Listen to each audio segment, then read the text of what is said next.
Goeiemôre aan almal van julle. Ja, ek was bietjie lekker in die Bosveld. Ek het julle nie vergeet nie. Ons was daar in Olduis. Ons het 'n bok en biltong aandag gehou saam met twee bekende manne wat ons gehelp het om die woord uit te dra. Dankie vir julle mense van Olduis wat ons so wonderlik ontvang het. Dit was vir ons 'n fees. So ja, ons is weer in een stuk. Hierdie naweek is dit Pa en Seun kamp. Ja, ek het al so baie daaroor gepraat. Ek gaan môreoggend ook op Radio Kansel praat, hier by 8:30 se kant, en dis vir ons so belangrik, dat jy 'n verhouding met jou seun het. Dis so belangrik. Die pad na die Here se hart toe gaan gewoonlik deur die Vader, want die Vader is maar die beeld wat die Here op hierdie aarde aan die mens en die dogter en die seun geplaas het. Daarom is dit so belangrik. Ek wil by jou vra asseblief, as dit moontlik is hierdie naweek by Stoffberg, ek self gaan daar wees, dit gaan 'n fees wees. Laat weet my adres dawie.spies@gmail.com en dan doen ons vir jou bespreking. As jy nie geld het nie, dis ook alright, ek sal vir jou borg kry. Nou ja, ek gaan 'n bietjie praat oor iemand anders. 'n Seun is vir ons gebore. 'n Baie interessante gedeelte hier in die Bybel. Hierdie jong seun, Jesus, het groot geword in die tempel. Hy was baie slim, hy het fenominale wysheid gehad. Hy was mens, hy was seun van God, en dan kom hy by 'n dag waar hy gedoop is. Ek gaan julle gou bietjie hierdie gedeelte 'n bietjie gou lees. En hy was omtrent 30 jaar oud. Dit staan in Lukas 4 vers 23.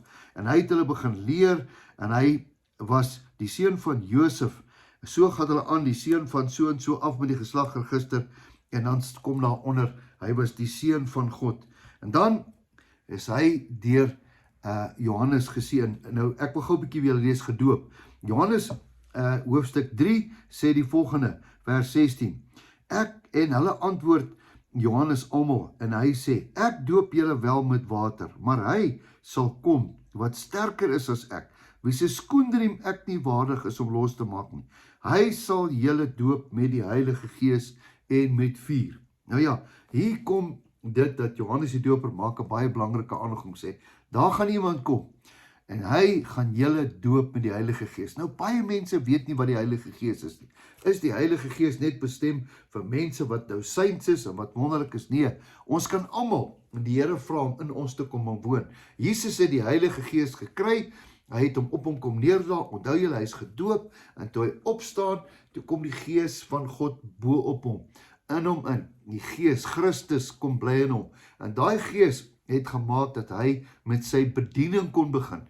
Toe begin hy te bedien, hy het sy disippels bymekaar gemaak, hy het die hele wêreld ingegaan, wonderlike dinge gedoen, en toe sê die disippels vir hom, nadat hy vir hulle gesê het, ek gaan julle nou los, toe sê hy, ek gee vir julle my Gees, die Gees van Christus, Christ in me, Christus se Gees, wat in julle gaan bly, en nou gaan julle groter dinge doen as wat ek gedoen het.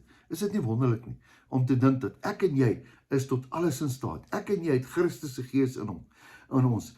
Van die hemel af, deur Christus, deur Jesus, het ek en jy nou die Gees. En hy sê, en julle sal groter dinge doen as wat ek ooit gedoen het. Jo, my vriend, ek wil vir jou sê, ek dink die duiwel, wanneer jy moet weet, hoe kragtige instrument jy kan wees, as jy die Heilige Gees elke dag toelaat nie. Nou, hoe kry ek dit? Jy vra dit.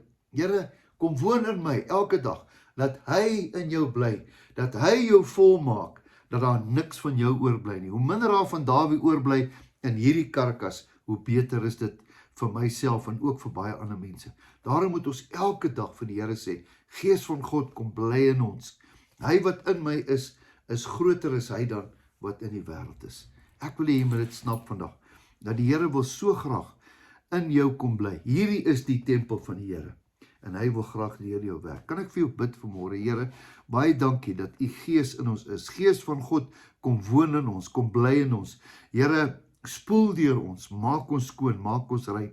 Here, dankie dat ons so kan bid. Dankie dat ons weet, u gee vir ons die begeerte van ons hart. Dankie vir die Gees van die Here wat in ons bly. Ons is kinders van God, bloed gewas, Here, deur die wonderlike bloed van Jesus Christus. Baie dankie daarvoor.